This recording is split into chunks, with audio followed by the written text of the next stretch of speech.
Shortly after 7 o'clock last night, the manager of the Muswellbrook Oak factory called police.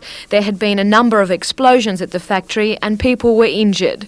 Within minutes, a full emergency was declared and rescue personnel began arriving. It was only then that they were told it was a mock exercise. The secrecy added to the realism.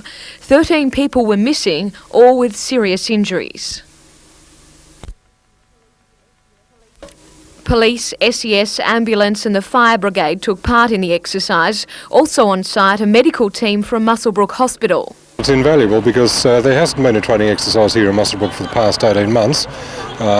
We've done a few desktop exercises and we've talked about it. It's been good to get everyone together, including the doctors, the hospital staff, the emergency people, and just set it up and see how it operates and fits together. Organisers say the exercise was a success, highlighting difficulties with communication and coordination. Those problems can now be sorted out so rescue crews can handle more efficiently a real emergency if and when it happens. Jodie McKay, NBN News.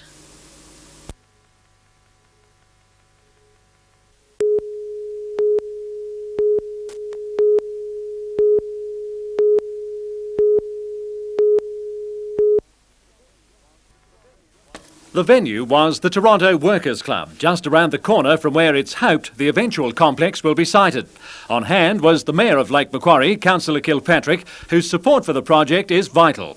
It's from the Council and the state and federal governments that the committee hopes to raise the estimated $3 million needed to establish the complex of a 6-laned, 50-metre swimming pool, basketball court and gymnasium, none of which would be economically viable on its own. There's one site in Thorn Street in Toronto, which is adjacent to the Lyle Peacock Oval, which we think would be ideal in terms of site and for various other reasons. It's close to the commercial area and transport and all those sorts of things.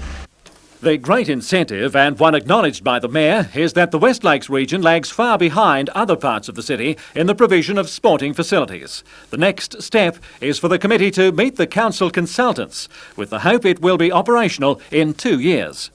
Get approval perhaps in the next few months and then working with council to raise the funds and hopefully within sort of 6 or 12 months start building and another 6 or 12 months it's sort of finished. That'll be the ideal.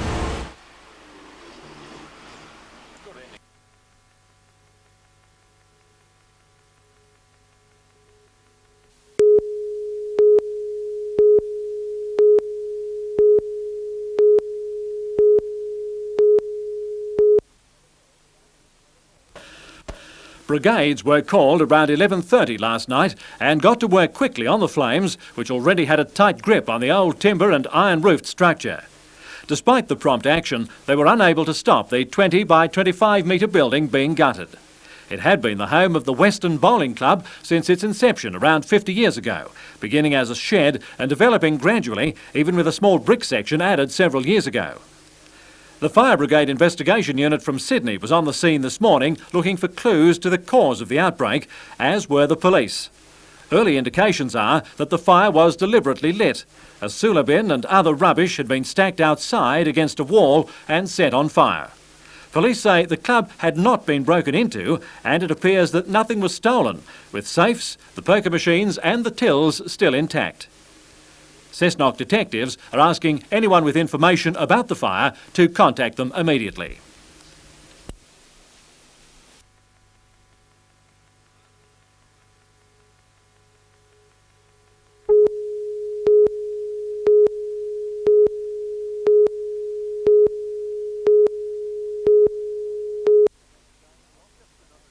Just another day in the office for Andrew Margan. The 32-year-old Hunter Valley winemaker is back from 5 weeks in the south of France, an Aussie telling the French how to make wine. A lot of wine that is sold in France would not be able to be sold in Australia because the quality just wouldn't be good enough for it to be able to be in the shops. Andrew admits the French make good wine at the top of the range, but below that he says they're not keeping up with the latest techniques in the industry. He's part of a new wave of Australians showing the world how to make wine. This was his 5th trip overseas, all expenses paid, plus a handsome salary. Winemaking's not all glamour and fun like it sometimes appears in the papers and in the magazines. It's a lot of hard work and it's nice to be rewarded for it occasionally. Meanwhile, Andrew has his nose to the grindstone, perfecting that special drop back home in Australia. Peter Ryan, NBN News.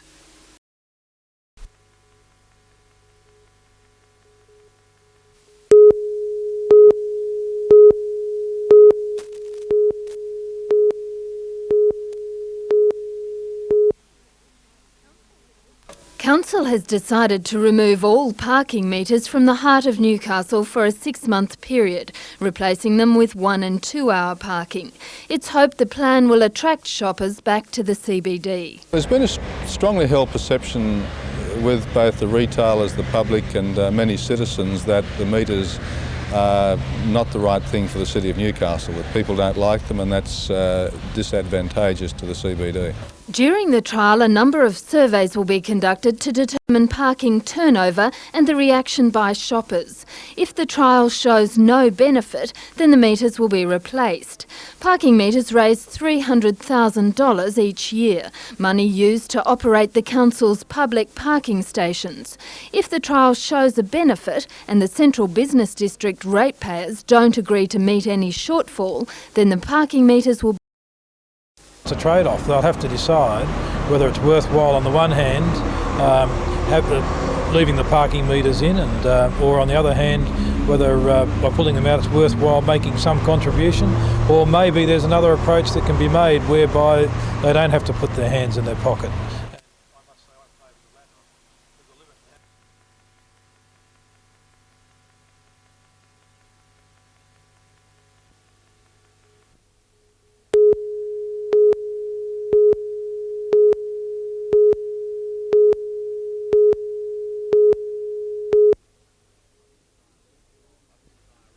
Luscantire Airfield has been a feature of the lower Hunter countryside for 16 years.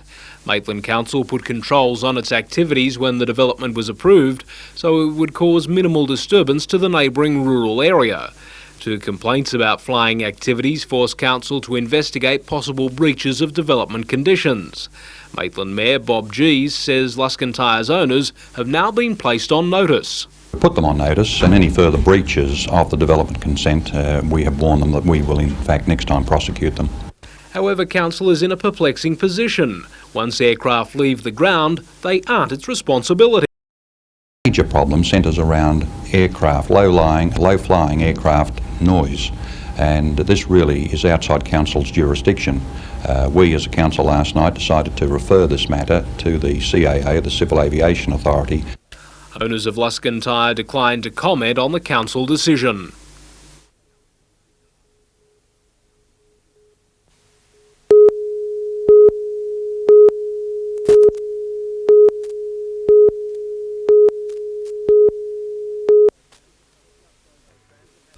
State Transit has just over a year before it has to vacate the East End terminus since the site has been sold.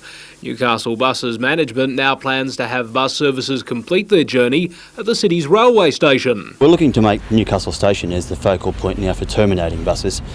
This is in conjunction with a review of Newcastle services that we're hoping to bring in January. It means there will be less buses in the east end of town. It means drivers won't be murling up there anymore. That will be done back at the depots. Royal Newcastle Hospital will be serviced as part of the plan, which returns buses to Hunter Street after a break of close to 2 decades. State Transit says the move addresses community demand. Well, we're going to council with a proposition to put a bus stop in Hunter Street, and that will better serve Newcastle Hospital. If the proposal is approved by Newcastle Council, State Transit hopes to make changes to bus operations early next year.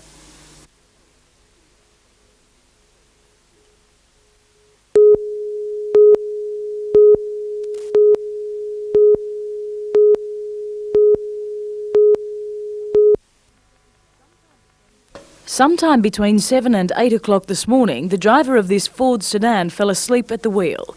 He told police he awoke to find the vehicle veering off the New England highway, but overcorrected and hit an embankment, the car flipping onto its roof.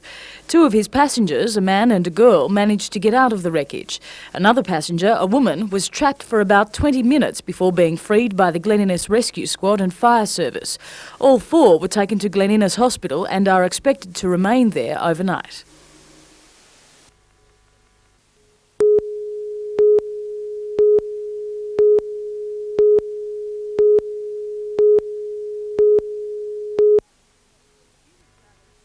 Student rallies were big in the 60s and 70s, but today it was the academic staff who took to the streets to protest. University staff nationwide walked off the job over job security. Well, the reason the strike's been called is because the academics are particularly angry about moves by the Vice-Chancellors, the employers in universities, to threaten permanency of employment for academic staff. Union official Chris Holly says Vice-Chancellors who employ academic staff want to change the terms of employment so it's easier to declare staff redundant. The union says it will also be easier to sack them on the grounds of alleged serious misconduct or unsatisfactory performance. A stop work meeting will be held on the 28th of October to review any progress that's been made in discussions with Vice-Chancellors. If there's been no progress made, if the Vice-Chancellors are still pursuing their attacks on job security, that we will be looking at going into a long industrial campaign. The union says this would include various forms of work bans which would disrupt the functioning of universities until the end of the academic year. Jane Anderson, NBN News.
Newcastle surgeon Dr Chris Howe founded Medivac, a local organisation to bring wounded Bosnians to Newcastle for treatment. Dr Howe had approached Care Australia to help organise the evacuation. No patients can leave Bosnia except under the auspices of the IOM, which is the International Organisation for Migration. So Care couldn't have helped anyway. We didn't know that, and Care didn't apparently know that. Care Australia says the United Nations has told them it wouldn't be practical to evacuate patients to Australia. Despite the news, Dr Howe is determined to continue with his proposal to bring patients here.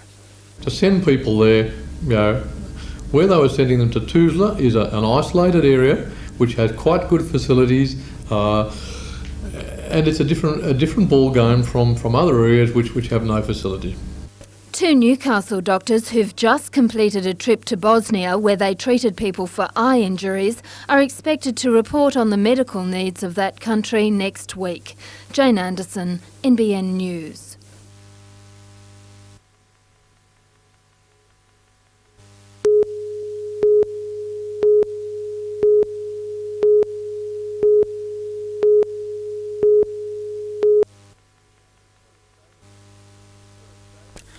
The first day of competition was held at the historic regatta ground off Settlement Point Road, Port Macquarie. Some of the world's best sailboarders took to the wind. Heading the talented contingent was World Youth Champion Natasha Sturgis.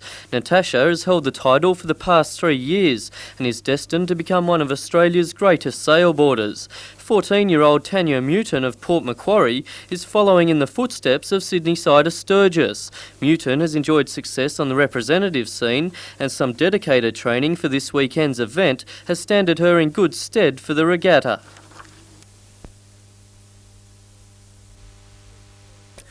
The Port Macquarie Sailboard Regatta is the second heat of the New South Wales Funboard Championships. The sailboarding action will continue tomorrow with the finals of the regatta. Jason Neuenhoff, NBN News.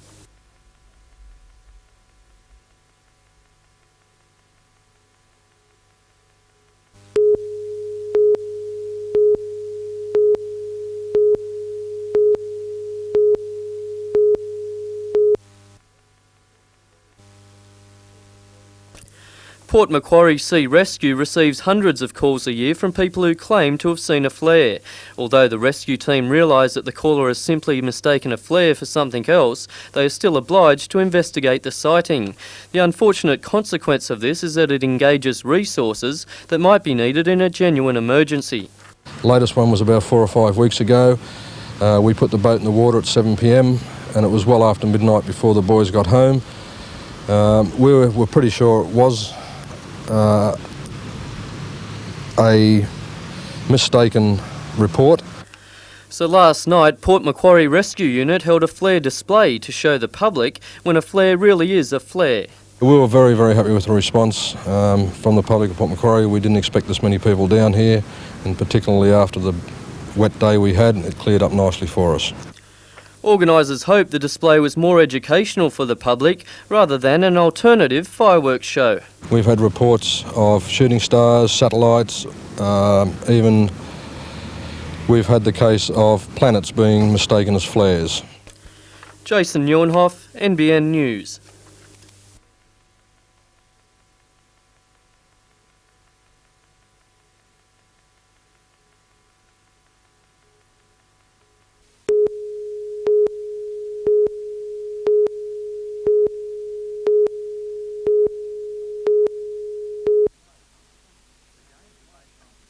The games are based on friendship and having a go rather than win at all costs competition. In this game, the ambulance mechanics took on the Hunter officers and both teams were concentrating on refining their style. Visiting South Australia teams didn't want to make the trip a waste of time and pounded a few shots at each other. But Adelaide Station Officer Colin Frick always found a way to get everyone back into the true spirit. The Central Coast in white T-shirts and Illawarra in the red had a little trouble sustaining a rally, but once they got into it, the Coasties found teamwork was worth a scorecard full of points. The Illawarra team, though, seemed to appreciate their points a lot more. It's the 5th year of the championships. They've now grown so big and cover such diverse sports as track and field, surfing and touch footy that they're spread out over 4 separate weekends. Tomorrow they head for the nets again, this time for indoor cricket.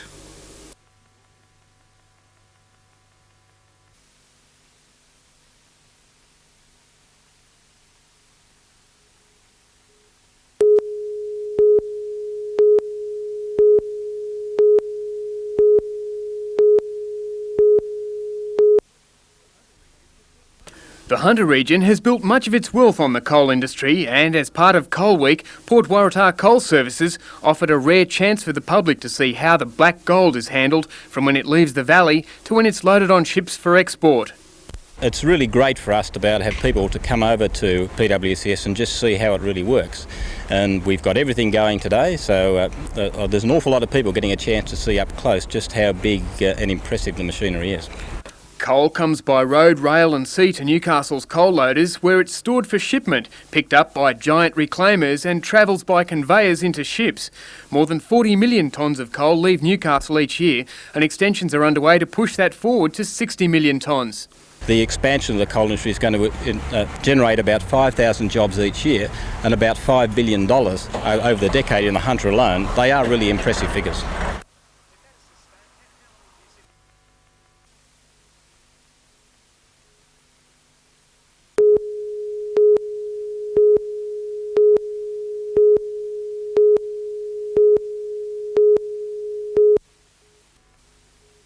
In Newcastle, Walkers for Wilderness put their best foot forward in the Wilderness Society's main fundraising event of the year. Starting from the leafy surrounds of Civic Park, sponsored walkers took to the city streets, each step gaining a slightly better foothold in the battle to save wilderness areas the Society believes are under threat, such as the 70,000 hectares of the Barrington Tops. We're very actively campaigning for its protection under the Wilderness Act at the moment. Happier with their 1 hectare lot, Coorambong community groups came out to celebrate the opening of a town common and music pavilion. The $500,000 project has taken shape in what was a cow paddock, now leased to the Lake Macquarie City Council for a peppercorn rent by the Seventh-day Adventist Church. The park stands as a gateway to the nearby Wadigan Mountains and, along with market days and events, will host music recitals, the first by the Hunter Orchestra in late November.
Two of the 4 Australian doctors who volunteered their time at Tuzla Medical Centre in central Bosnia were back home in Newcastle today.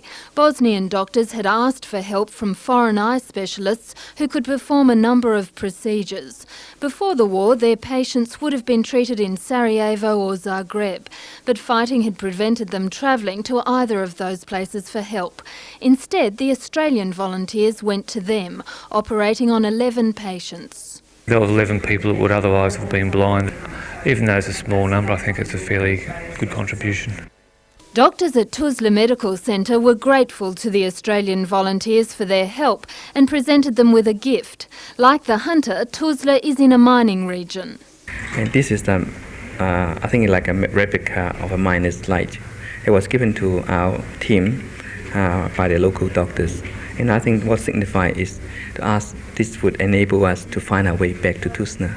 Care Australia also investigated a proposal by Newcastle surgeon Dr Chris Howe to bring some Bosnian patients to Australia for treatment. However, Care says that project doesn't seem to be viable. Requests from the field suggest channeling resources into the country so that more people can benefit by the facilities being strengthened rather than the few people that may benefit from evacuation at this stage. Care Australia is considering sending another team of doctors to Bosnia. Those doctors would specialise in bone surgery. Jane Anderson, NBN News.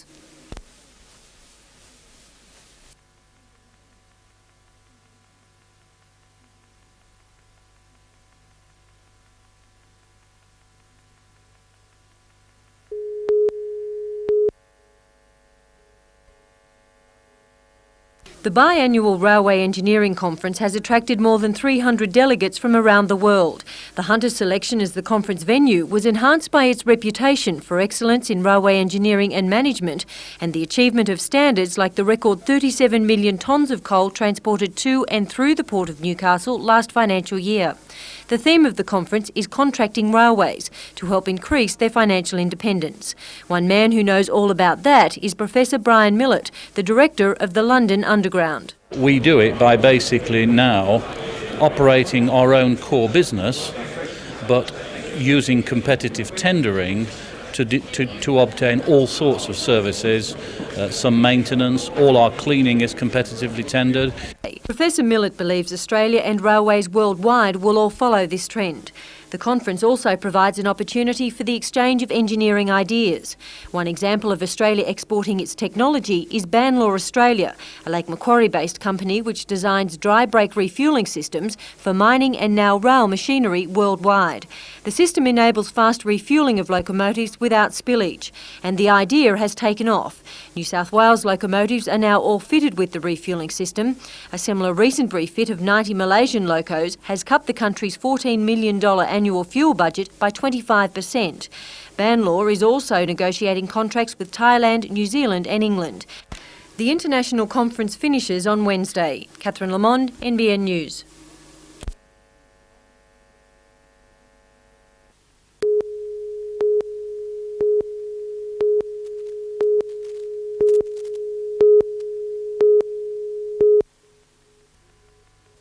"36-year-old Elizabeth Corbett was arrested in the company of her solicitor at the Nelson Bay Polyclinic late yesterday. She was charged with feloniously and maliciously slaying her 5-year-old son, Stephen James Corbett. She spent the night under medical supervision and police guard. The body of Stephen Corbett was found on a bed in a Nelson Bay unit on Wednesday. He'd been partly wrapped in a towel, and a post-mortem examination found the boy had drowned. Police believe the child had drowned in the unit's bathtub. Elizabeth Corbett sobbed as the charge was read. Relatives rallied around her to comfort her in the dock. In a record of interview tendered to the court, police say Mrs Corbett gave various accounts of her son's death, including that he wished to drown himself after a recent visit to his father. The boy's father denied any such allegations. In an 80-minute interview, Elizabeth Corbett also told police she did not harm the boy. Mrs Corbett's solicitor asked for bail for his client, but Magistrate Graham Street refused. Mrs Corbett was remanded in custody and will be held at Sydney's Malloway Correctional Centre, where she'll undergo psychiatric assessment before appearing at East Maitland Local Court next week. Andrew Lobb, NBN News.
Getting children to stay in straight lines for around 2 hours is not an easy task. Keeping them still and quiet is even harder.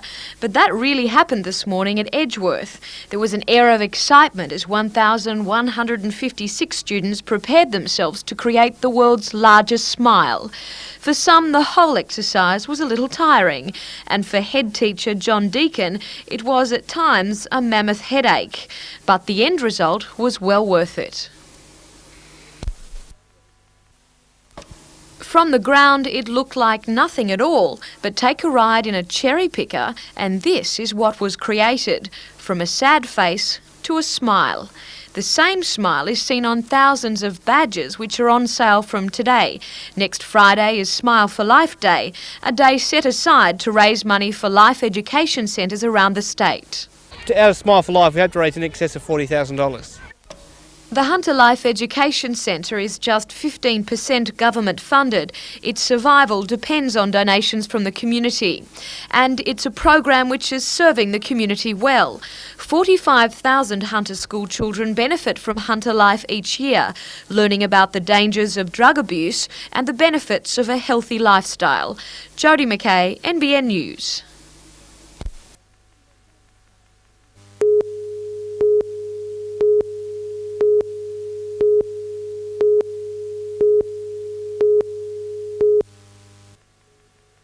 Speaking at the Coffs Harbour Country Comfort Motel this afternoon, John Fay's enthusiasm about the Sydney 2000 Olympics was obvious. I think it's fair to say that we should have won, we deserved to win, but in the course of the last week in Monte Carlo it seemed almost the impossible dream at times. And Mr Fay believes Sydney won't be the only ones to benefit from the Games. I see the Games as being one part of a massive development for our whole nation, particularly New South Wales, and I think it's fair to say with the focal point being Sydney. Mr Fay is the third high-profile member of the government to visit the North Coast this weekend, following George Soros and Virginia Chadwick. And I know there's great conjecture about three-cornered contests. I assure you there will not be three-cornered contests unless it's by mutual consent, and that will occur if it's seen to maximise the vote against Labor.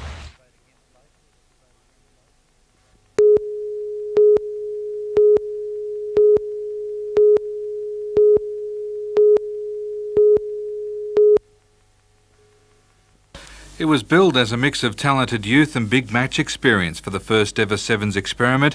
Everyone in the side got to bowl bar the wicket-keeper, and with just 5 guys in the field there were plenty of opportunities for the big hitters to show their style. And while the 6s and 4s were consistently rolling out, some of the legs on the golden oldies wished their masters were rolling instead of running. Former Test bowler Len Pascoe found form that he thought had long been lost. I quite like the concept. Everyone gets a bowl. Bar the wicketkeeper. There's plenty of gaps in the field, and even in my own batting I hit a 6, and I've always been dreaming to do that. With pressure to make runs quickly, it wasn't long between batting turnovers, and the small crowd appreciated the players' urgency. It's the sort of thing that spectators like, is to see the lots of runs being scored, the ball disappearing over the boundary. And although supporters were pretty thin on the ground, organisers are confident they will try 7s again.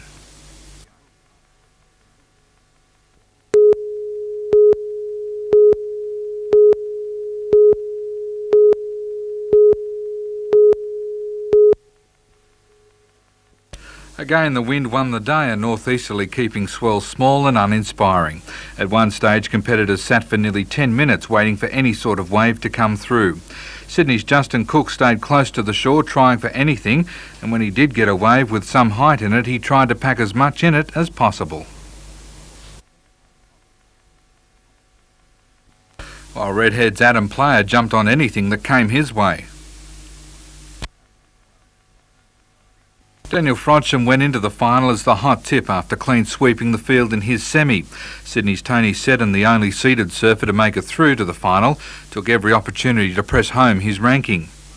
And while the board riders may have been annoyed at the wind, sailors in the Port Hunter Regatta were revelling in the gusts. It peaked at around 20 knots and thumped the 16-footers from one side of the harbour to the other. And again the Beachwood home crews dominated proceedings, their North Coast team taking line honours with Gary Brunage coming in second. Leading Sydney outfit Barracuda filled the third scratch result.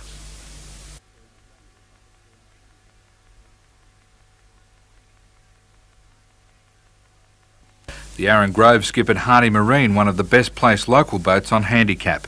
The Port Hunter Regatta is rapidly gaining in prestige and the field seems to grow each year.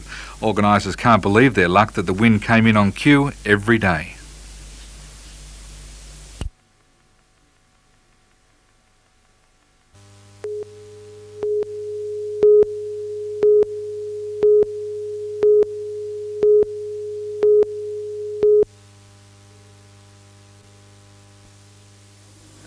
Troy Rowland and Shane Clark are the two teenagers who had their weekend fishing trip interrupted by the discovery of a diprotodon tooth. The boys 16 and 14 were fishing in their favourite spot when they noticed an object sticking out of the ground. I picked it up and it was turned agate, and I took it home because my dad knows a bit about rocks, and he said it looked like a dinosaur tooth. The find is an important one as the diprotodon species is now extinct. It is believed the wombat-style animals lived before the last ice age and roamed the Hunter area around the same time as the Aboriginal people. The Australian Museum visited the Bunnan site and discovered the rest of the jawbone. Archaeologist Dr. Alex Ritchie praises the boys for contacting the museum so quickly. These things are very fragile and it takes a lot of expertise and knowledge, how to dig around it and how to get it out of the ground. As for Shane and Troy, they've become celebrities around Scone and plan to continue searching for more traces of the diprotodon. We're going to be planning more day trips and doing more digging and looking for the rest of it.